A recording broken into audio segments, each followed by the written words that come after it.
I am so excited about our next discussion and guests. In recent years, we've witnessed a remarkable surge in women-led entrepreneurship and women-owned businesses as emerging and formidable force in the economy. Are there snaps for formidable force? Yeah, okay. From startups and small enterprises to established corporations, women are breaking barriers, defying stereotypes, and carving out their rightful place at the forefront of business leadership. Our panelists represent a diverse array of industries and backgrounds, each bringing a wealth of expertise, passion, and entrepreneurial spirit to the table. Chinonye Akune, CEO of Ilera Apothecary. Chinonye is an award-winning entrepreneur, educator, and natural skincare expert and business development leader, typically received with applause. She's successfully built and run 2 companies, her Apothecary, a luxury body and skincare company that uses plant-based ingredients to create a range of practical, gender-neutral products, and Ilera Labs, a contract manufacturing company that works closely with small and medium-sized enterprises to bring their product lines to life while delivering exceptional quality that makes their brand stand out. Thank you for joining us tonight. Michelle Crum, founder of Belle Eve Financial. Michelle is a seasoned entrepreneur and financial advocate with a heartfelt mission to empower women through tailored financial planning. Recognized as the Ernst & Young Entrepreneur of the Year and AnnArbor.com's Executive of the Year, Michelle navigated significant financial milestones, transitioned successfully from retirement to a thriving 3rd career, and founded 3 businesses. And Amanda Lewin. Amanda is the co-founder and CEO of Bamboo Detroit. She's an entrepreneur with a mission to change culture and inspire innovation. As co-founder of Bamboo, she bootstrapped the co-working space to multiple locations and 1,200 plus members. Most recently leading the real estate development for their Royal Oak and Ann Arbor buildings. And Maria Saifuddin, co-founder of Innovative Solution Partners, a Michigan-based IT consulting firm. The Innovation Solution Partners team specializes in guiding clients across the nation in using data to drive business growth, focused on custom analytic, planning, and reporting solutions. Guiding us through this conversation is my colleague, Sarah Lynn Scott, Senior Director of News at MLive Media Group. Sarah. Welcome, everyone.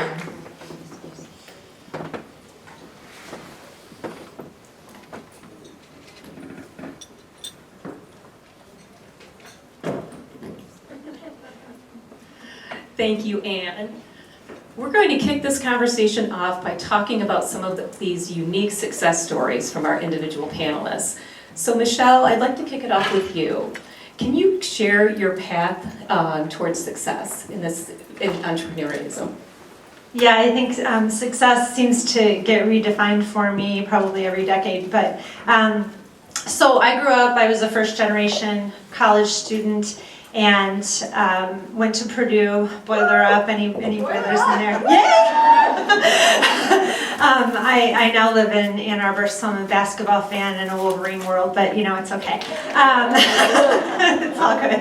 And so I went and got my CPA license largely because when I went to Purdue, I walked into the Career Center and said, I don't want to move back to Westville, Indiana. I need to get out of my hometown and I need to do more.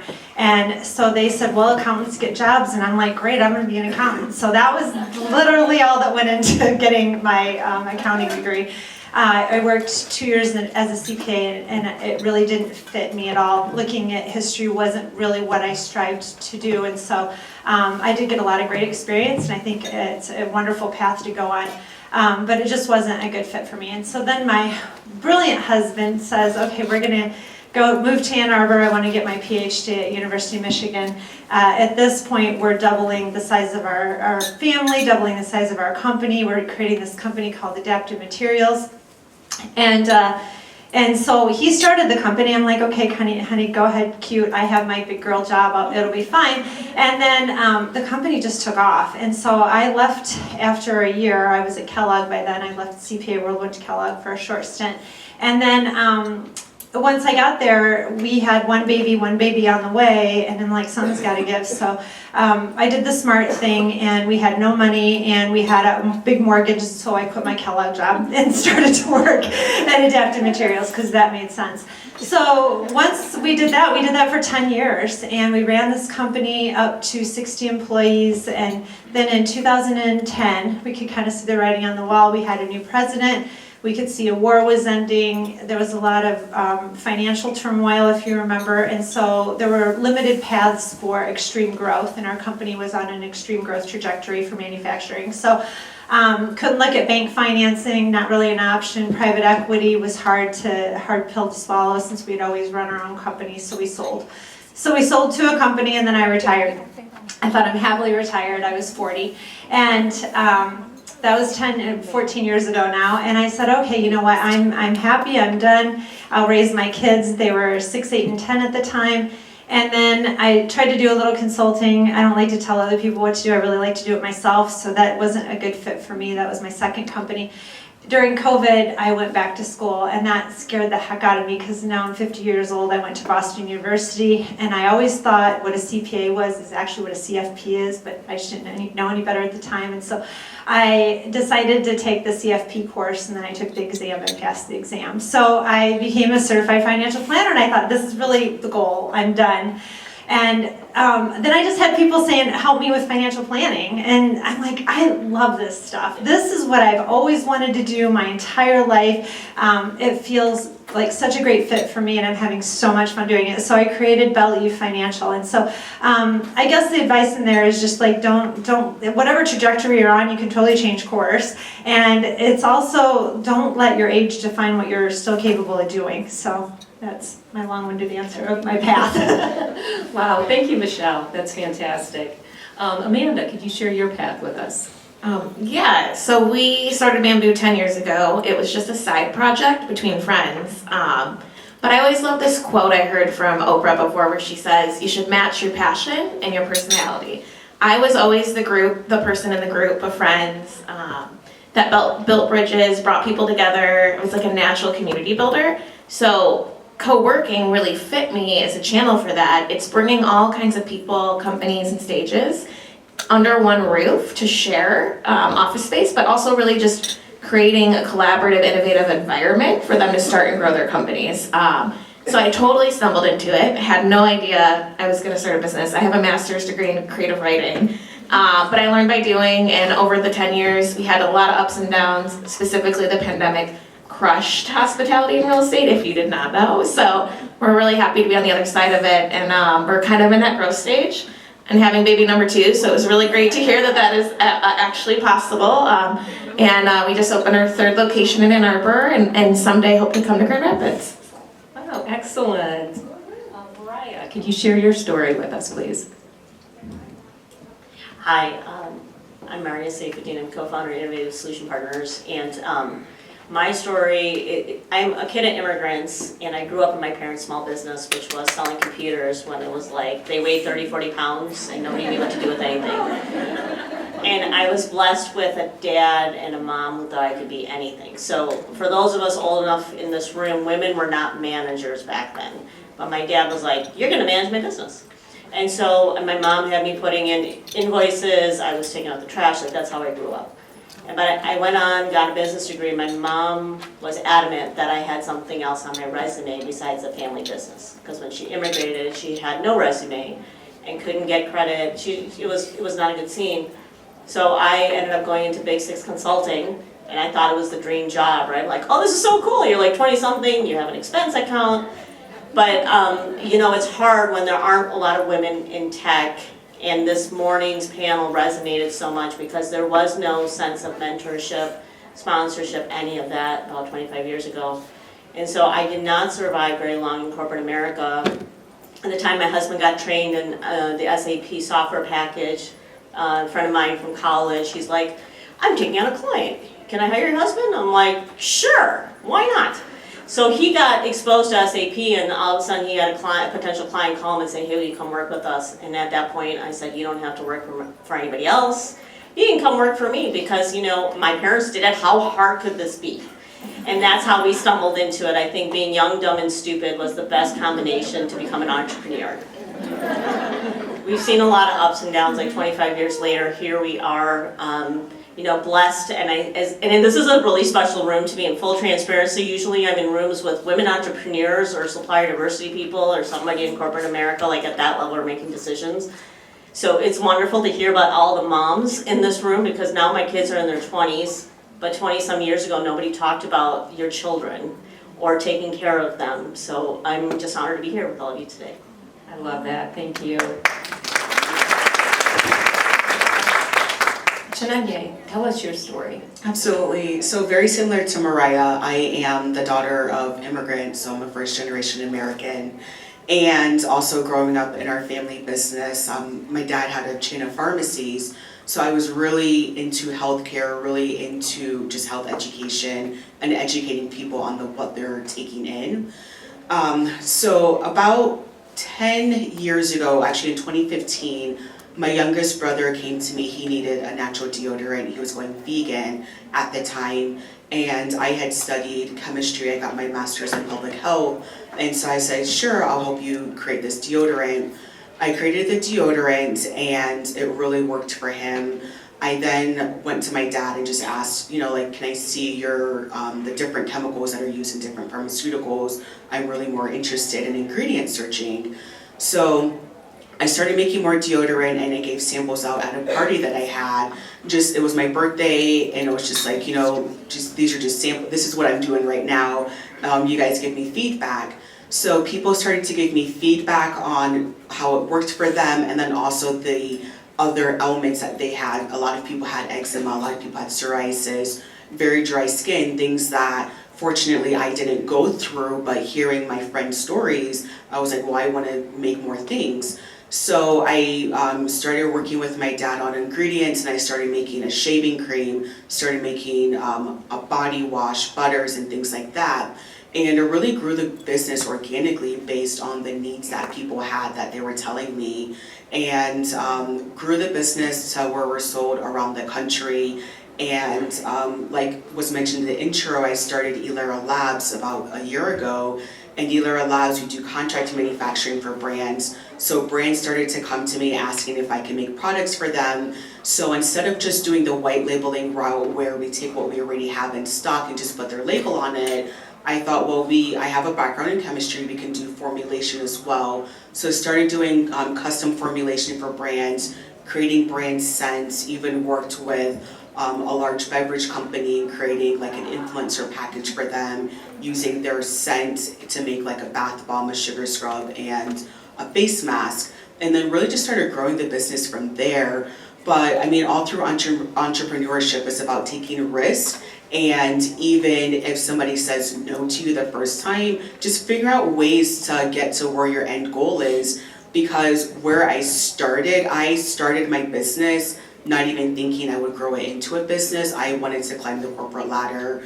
Even though I grew up in a small business family, entrepreneurship just wasn't on my mind. But I'm always the person that says like entrepreneurship just kind of came to me, and I grew in it because I just kept saying yes to opportunities. And even if I had no clue where to go with it, just pivoting, learning. I take a class every year and just kind of growing into who I am through there. Excellent, thank you. You made a point, which I think is a great one, that to be an entrepreneur takes risks. So how do you get past that fear of failure and move forward? So you kind of get tired of being stuck, and so you just have to move. If you're in a situation that you don't want to be in, you just have to keep going. Even if you take the wrong turn, you don't know you're taking the wrong turn until you take it, and then you're automatically able to say, okay, that's not where I need to go. Let me put this in action. But asking for help, just moving, getting out of your mind. I think a lot of dreams get stuck in people's minds. Put it on paper, put it out there, tell somebody, and really like the whole thing of growing is to move. I always say, like, if you're not failing, you're not learning. And so instead of taking them as failures, just take them as learning lessons. They can be very expensive, or if you start early enough, they can save you a lot of money. But the biggest thing is to just put action into what you need to do. Excellent. Anyone else want to address that? How do you get past the fear of failure? A fail. Yeah, I mean, I tell my kids are now in their 20s, and I wish somebody had told me it was okay to fail. Like, fail forward. Fail, learn, keep going. I think one of the other things that I found is I found communities where I get inspired or I'm learning something new. So, along with running our IT company that's focused on data analytics for really large Fortune 1000 companies, I currently serve as the president for the National Association of Women Business Owners here in Greater Detroit. So I am from the East Side. But it's interesting, and I'm also a women-owned and minority-owned certified company. And why I share all that is because those are communities where I tend to show up when I'm like down. I mean, I joined NAWA because I'm in business with my husband, right? And like things went sour for us a little bit, and I'm like, where do I go? Like, I need to be around people who are inspiring me and who are thinking about what's next. So failure's there. I mean, every day I think as entrepreneurs, like I joke, like entrepreneurship is like a roller coaster. You have your biggest high, and then 30 seconds later you have your biggest low, and then something happens again. I was just gonna add, I think for me, failure is an emotion, it's fear. And so I try to complement or like stop that by using logic and reason and kind of what you were saying, like asking people around me to help me plan out what is that worst case scenario. Like, what does failure actually look like? We're analyzing a location right now, and I have 2 like core leadership team members. We each have a different fear about the location, and so having those diverse perspectives, we're able to actually use logic and reason to kind of like back out of, okay, so what happens if this project does fail? What is our exit plan? What's plan B? What are all these other scenarios? And so I try to think about that as a fear, and there's truth to those fears, but you can also balance that out with like logic and planning and mentorship and talking it out with other people. The only thing I could add is that what if you flipped the script and say success is failure, failure is success, meaning that if you think you're successful because you got something, maybe you didn't really go far enough, right? And so maybe that is actually the failure. And so trying to tell, our kids growing up, it was always like, you don't know that you've gotten to the end until you've gotten to the end. So don't stop too soon. Whatever you're doing, continue to go until you truly get to the point that you can't go any further. And a lot of people would call that failure, but I would call it success. Now you actually know where the end is, where the stopping point is, and then you pivot, you persevere, you move a different direction. But trying to redefine, like, you gotta know to push all the way, otherwise you didn't get to the point that you stopped. So Great, thank you, Michelle.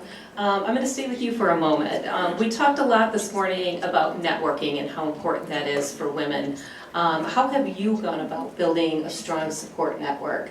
Yeah, so, learning from, just remembering all the times from Kellogg even this morning when we were listening to the group. I had some pretty good guys in my life at Kellogg. He was the vice president and he believed in me, and he's like, no, you can do more. So he saw things in me I didn't see in myself. And so I think that early person that believed in me helped. And, I had people in, my high school teacher, nobody went to college from my, back in Westville, Indiana, or very few did, and they just went locally. And I had a teacher that said, no, you're going to college. And so, okay, I'm going to listen to her. She told me I'm going to college. She was a former nun, I was going to mess with her. So, that's how I went to college. So I just kind of listened to the advice of early mentors. But the best mentorship happened when, Adaptive Materials, an engineering company, I found a lot of other women that were also selling products to the military. And we were a small group, and not necessarily normal to be a women's group in a kind of a man's world. But that women's group, Maria Thompson, one of my favorite mentors in my life, she's been in my life for 20 years and sold her company. She had a battery company that ended up being A123 that's up on the corridor, you guys probably see. And that led me to WPO, which is Women Presidents Organization. And so any of you that are entrepreneurs that currently have a business that has revenue over $1 million, This group was transformational. This is a group where you just sit and talk to each other, you help each other, and they kind of say CEOs, it's lonely at the top, but it wasn't lonely with that group of women there. So that was probably one of the most spectacular group of women that I had in my life. And then once I ended up creating Belle Eve Financial, I'm a fee-only group, and it turns out there's an affinity group for that in Ann Arbor, and so I've joined a fee-only financial planning group, and I have tons of people that I can call, and we can do case studies together and talk through to make sure that we can really get the best advice for our clients. And so just constantly putting yourself out there with your affinities and your groups. But WPO is transformational for my life. Excellent, thank you. Anyone else want to talk about their networks? Oh, I didn't have one. Yeah, I mean, so English was not my first language. My parents, I were like, you can learn English in school, and that's how I learned English. So I was a very quiet kid, went to college, and I graduated at a time when the internet was just starting. Like, okay, so think about building your network where you don't even have a cell phone. You're committed to landlines. And then we started a business, and I was home raising 2 kids. And I was scared to get out of the home again because I was just like talking with people less than 5. Like I didn't even know how to have a real communication, and then, yeah, it was like weird. Like I look back at the time, my kids had a lot of health illnesses. Like I was just mom, right? And I now share that story with other people because especially in the immigrant community, if you don't feel you belong, or anybody who doesn't feel they belong, right? It's like you show up in a room and you're just like, who do I even talk to? So I tell people when I talk, even with my kids, I'm like, just show up. Your win for that day is you left your comfort zone and you showed up someplace. And what that then became was like a snowball effect. Because it's like, I was sitting here in the room this morning and I'm like, okay, who's here that I would connect with on LinkedIn? And then I connected with them. Because most of us are not keeping business cards anymore. Like, you know what I mean? But, so I share all this to say that build your network one piece at a time. It doesn't happen overnight. And the people that you become close to will then introduce you to people that they know. Like a lot of small business owners start and say, I'm so good, like you need to buy what I sell. But people do business who they like, know, and trust. And it takes time for people to like, know, and trust you. So it took me a long time, and now my kids joke, they're like, okay, now you have all these people you're connected with. I'm like, it didn't happen overnight. And it's being intentional. And showing them places where, like I told somebody, I'm like, I don't drive 2 hours, like this is not my thing. But, 2 months ago when I was invited, this seemed like a really good idea. A really good idea. Until this morning at like 5 a.m. I'm like, why did I say yes? So it is okay to be an introvert, and you can still make this work. I love that. I have a follow-up question. Would you say that it has gotten easier for women and people of color to build those networks today as opposed to when you started 25 years ago? Oh God, yes. Let me look at this room. I mean, this room is full of so many people in different walks of life. I mean, from a female perspective, like 25, my oldest is 23. At that time, what were our choices, right? You either stayed at home or you went to work, but nobody was being an entrepreneur and talking about juggling a family, juggling work.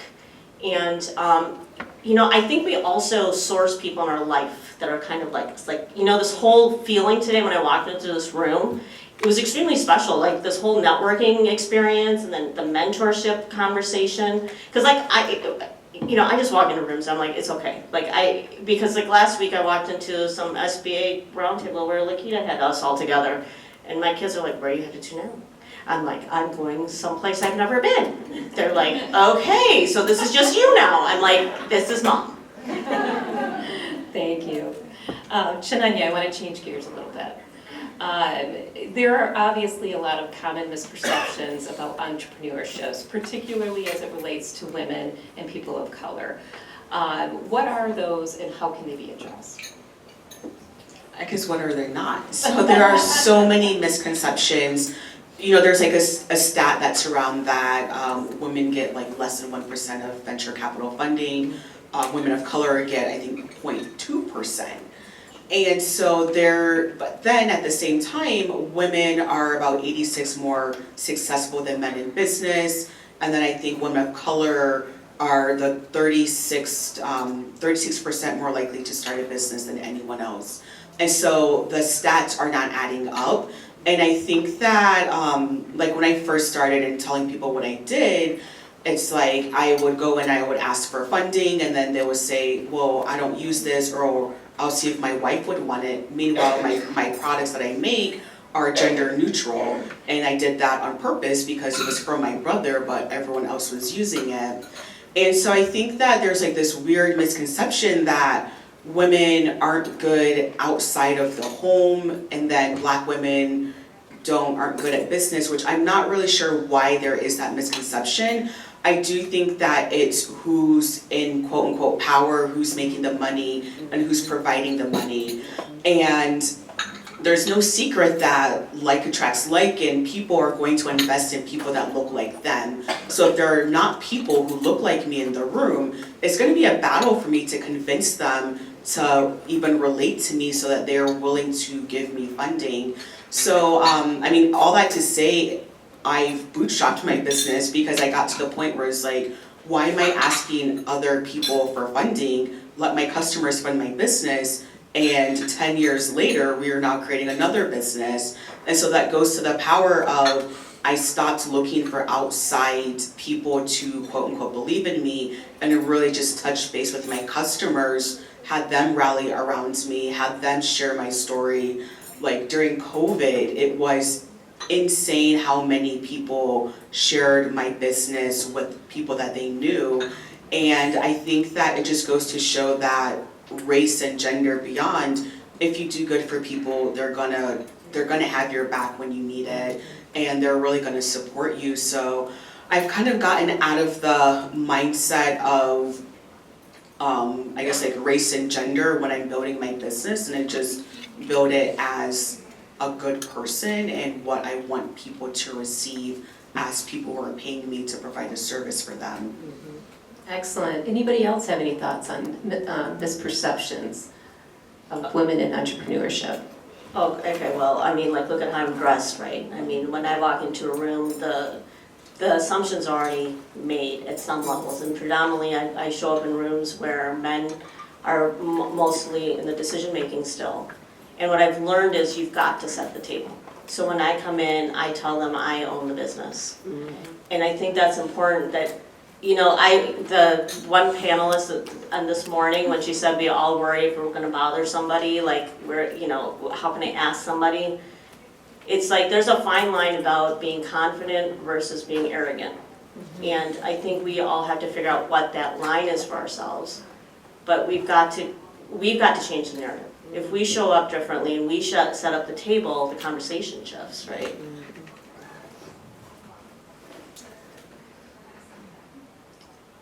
Amanda, how do you balance the demands of business ownership with your personal and family commitments? Well, I'm 37 weeks pregnant and I'm here, so I don't think I'm doing a good job of balancing. But I did tell my team this is like one of the last public events I'll go to.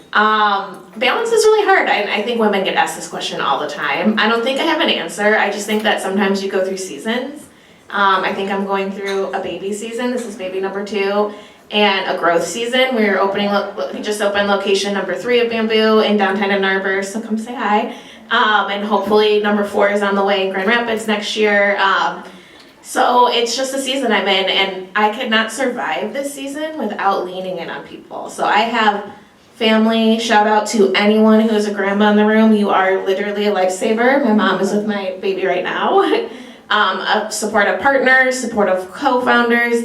And Bamboo is extremely diverse. We're more than half women and people of color owned businesses. So I get to have that special experience of seeing others do it and hearing other people share their stories. I think it's really helpful. But I don't think there's an answer. I think since recently having kids, I've realized I can't work nonstop. And so it's forced me to be a little bit more, I think, healthy. But you're also caregiving nonstop, which can be burnout too. So I don't know if that's an answer other than just realistically, you just can't do anything on your own in business and you can't do anything on your own in family, I think, too. Yeah, anybody else want to weigh in on that? So I had 3 kids when the company was just starting, and I was telling Kellogg had a baby, and then left, so there was no financial stability to have the second baby because again, that made sense. And so I really relied on family and really just great caregivers. And so when we moved to Ann Arbor, nobody else was there that we were related to. And so we found Preeti Kaur, and she was the most amazing daycare provider in the world. She taught me how to teach my kids most of the things, you know, how to potty train, how to anything. So we really did a good job of just finding, you know, the best possible care we could.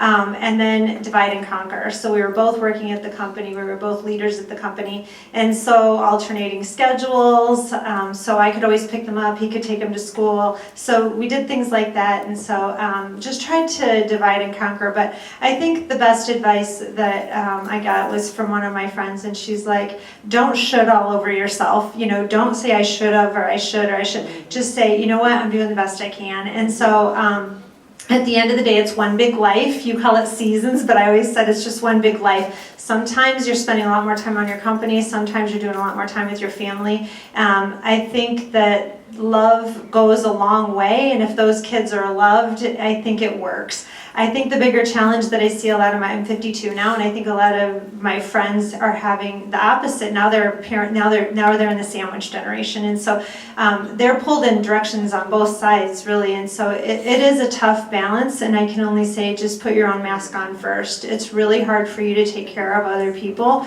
unless you're taking care of yourself. You know, your nutrition, your sleep, your fitness, your whatever you need to fulfill yourself, your meditation. So that's kind of how I got through it, and that's just sort of my view on you. It's just one big life. Chinanwei, can you tell us about a particularly difficult difficult decision that you've had to make as an entrepreneur and how you approached it? So this might not seem like a difficult decision to some people, but it was probably the hardest thing I had to do because I low-key felt like a failure. But I went back to work for a corporate company 3 years ago. I got to the point where I was spending so much time in my business, and every dollar I was making in my business had to both support me in the business and my employees, and I wasn't reinvesting the way I wanted to, and I felt so embarrassed that I had to go back to work. But 3 years later, I thank God I did go back to work, because I'm a people leader in my corporate job. I'm able to influence both there and in my business. I'm able to really strategize better in my business, and that's allowed me to expand because I'm not making decisions based on just money. I'm able to say no to things if it doesn't fit what I need, if it's not aligned, versus saying yes to every opportunity just because it's revenue generating. And so I would honestly say, like, going back to work 3 years ago was the most difficult thing in my life that I did, because I felt like a failure. It was like, how can I be running a business full time for this long and then go back to work? What does that look like? And at the end of the day, it looks beautiful on me. I'm paying my own bills. I don't have to say yes to everything. Coming out here 2.5 hours to Grand Rapids, like, that's a choice that I can make. It's not something that I had to say, is this gonna feed me or is it not? So that's honestly like the most difficult and the best decision I made at the same time. At the time, I didn't want to do it, but I had to be just realistic with myself. Excellent. Anyone else had to make some tough decisions? Well, I was just gonna add, the first few years of Bamboo, I consulted and took on every side project I could until the company started to make revenue, and I think that's very common. So if anybody is listening and you're just starting out or going through like a change, like, don't be afraid to do that. You can still have a successful business on the side or full-time, and sometimes you just have to make those choices. Yeah, for us, it was determining, I had a consultant at a client site. And so if you talk about tier levels, right, it's like the client and the tier 1 person who's got the contract, and we were tier 2. And that tier 1 didn't pay us on time. And he'd keep on saying, oh yeah, you're gonna get the money. About 2 months, suppose 60 days, I'm telling my husband, like, because my husband's we joke, like, I'm the person who does all the nitty-gritty stuff, like, I'm like the legal side, like, this is not right. And my husband likes to look at the good in everybody, which, not that I don't like to look at the good, but I'm like, I need my money. So, yeah. And so like, that was the first lawsuit I had in 20 some years and of doing business. And I was so upset. Like, I was like, I trusted somebody to do it. The good news was that I am the nitty-gritty person that had the legal paperwork. So when I hired a lawyer, and that was also like my college roommate was a lawyer, I'm like, Ann, I need legal help. She's like, I can't help you, but I got another woman who can. And it was crazy, because I was all about winning, right? And they're like, you win when you mediate and it goes in your favor. And just know that even if it goes in your favor, you may never see that money. And we never saw that money, but technically, we mediated, we won. It was a really hard decision, like, I don't know, I mean, to go in and find that lawyer, because I've never had to found myself in that business at that point. And then, you go ahead and go around the rabbit hole. I found my lawyer was like, oh, there's like somebody who goes after these people, like they do, and it seemed like a great idea at the time. It was only like $200 or something stupid. I'm like, can you find this guy, because I really want my money. and it really ticked me off even more, because like he ran. I was grateful. I think there's always a silver lining. Our amount was not as big as some people who were independent consultants who lost like their livelihood. And so I share with you because we're always faced with decisions, right? I gotta wait. We're still like, do we wait another 2 weeks because he said he's gonna keep on paying us? And he was smart. He paid me 2 weeks, but he didn't pay like next month or a month and a half. So it's hard. Thank you. The four of you have such a wealth of knowledge and experience, and so my last question to all of you would be, what advice would you give to aspiring female entrepreneurs who are just starting out? Amanda, you want to kick us off? Yeah, I was just gonna say, find your community, lean into community. That could be here, that could be at a community space like Bamboo, it could be a professional organization. I learned by doing and being around other mentors and peers, and you'll be surprised, like, people just want to help each other succeed, especially in Michigan. We're in the Midwest, it's less competitive. Like, your success can be my success. At Bamboo, people have met their co-founders, they found their first investors just by being present and showing up and asking for help and putting it out there what you want to do with your life. So I would just say, find that community and tap into it. Michelle? I think when we think about entrepreneurship, we think about the things we don't know. But whatever you do know is your true unique skill set, right? That's what you can create your company around. And so focus on that. And the rest of the stuff, very likely you can hire out, or you can find, if you don't know HR, you don't know accounting, find somebody that does. They'll either show you how to do it yourself, or you can, pay somebody to do it. And so if you focus on that, I think that's a good step. And then also just make sure there's a market for your product. This is really inspiring to say, test it with your brother first, test it with your friends. Make sure you actually have something that somebody wants to buy. You have a service to sell with an actual customer base out there.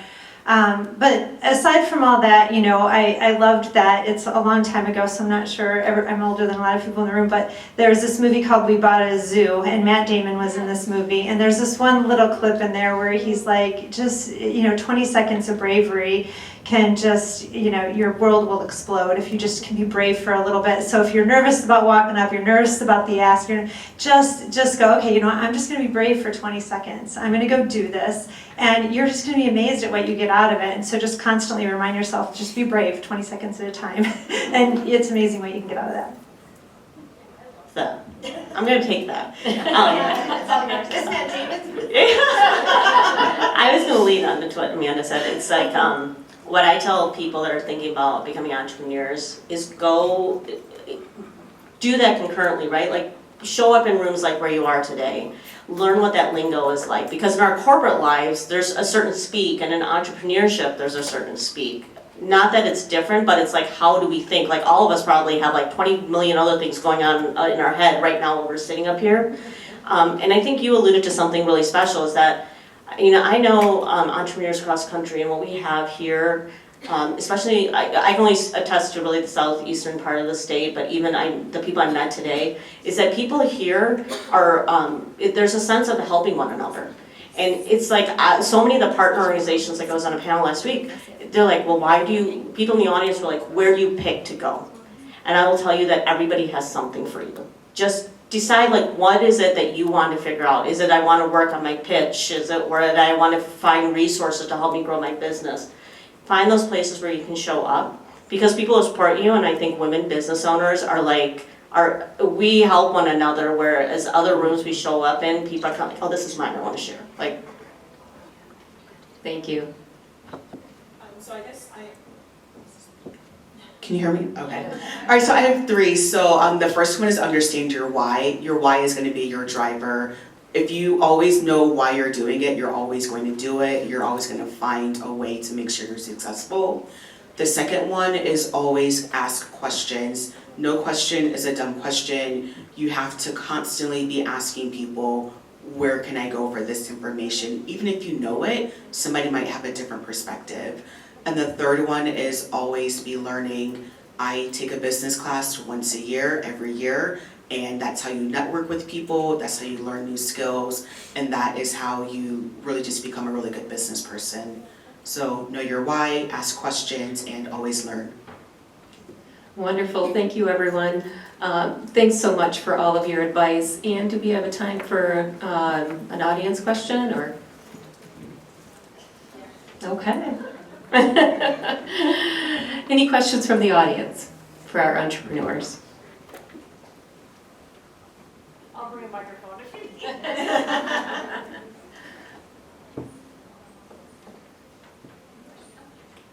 can probably just scream at you. You know, we talk a lot about challenges. What would you say, when you're looking back and building your business, what's the most exciting thing that ever happened to you and something you're most proud of? hiring my first employee. That was like, it was finally like, it's not just 2 people. And then I hired somebody because I met this woman, I always met her at these events, and she was an HR person. I'm like, Felicia, I'm so sorry, I'm not at a place to give you business. But as soon as I needed that one person, she was my first call. Wow. Whew. Anyway, I think one of our most spectacular moments, we sold the company, and when we sold the company, there's a little bit of a feeling of abandonment, right? You give birth to your first company, and it's very much who you are, and it was with us for 10 years, so selling it was hard. And we had stock option plans for a lot of our employees, and so we, at the end, long story, but there was a day we got to get the checks for the employees that had stock on December 31st of 2010. We weren't going to get anything until 2011, the next day or whatever, a couple days later. And so because we wanted to celebrate, we took those handwritten checks and we delivered them to our employees. And one of the women, they have a daughter that has cystic fibrosis, and she was just crying and hugging us and just like so meaningful. And so the day we got to deliver those checks to those employees that had stock in our company was just probably the most magical day ever. I mean, still like almost gets me choked up now, but it was just so special. And it's 14 years since we sold the company. We're having a barbecue in 2 weeks, the first reunion for a lot of the engineers and stuff. And she right away sends me a message on Facebook, oh, I'm so excited to come. And still we think, they're so thankful still and just so excited still that that just gave them a leg up to get some of the things that they needed for their daughter, ramps and a different house and stuff like that. So it was just really special to make an impact like that. I was going to say, when we got our first investor who helped us buy our first building, I was very nervous and scared to ask for anyone to invest. I'd always kind of bootstrapped and done it on my own, and it was someone I really admired. But then we put together like a dream team, and it was the best possible outcome. And I actually got a check from the rent that I created by operating and starting the company, and it just felt like this full circle moment of like getting to share in the value that I was creating, and that was really cool. And for me is when customers tell me that they feel confident in their skin because of the products that we provide for them. So getting able to talk to them, hear their stories, and then even read their reviews is really meaningful. And I feel like that's a success, because I'm able to change someone's life. Thank you so much, everyone. Thanks for sharing your stories. It's been a fantastic conversation. Anne.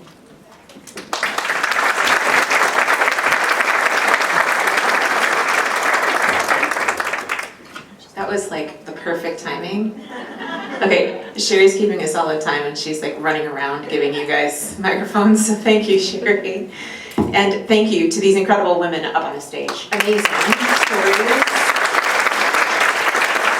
Insightful, inspiring, and we're extremely grateful that you're here to share your stories with us. Thank you so much. Thank you.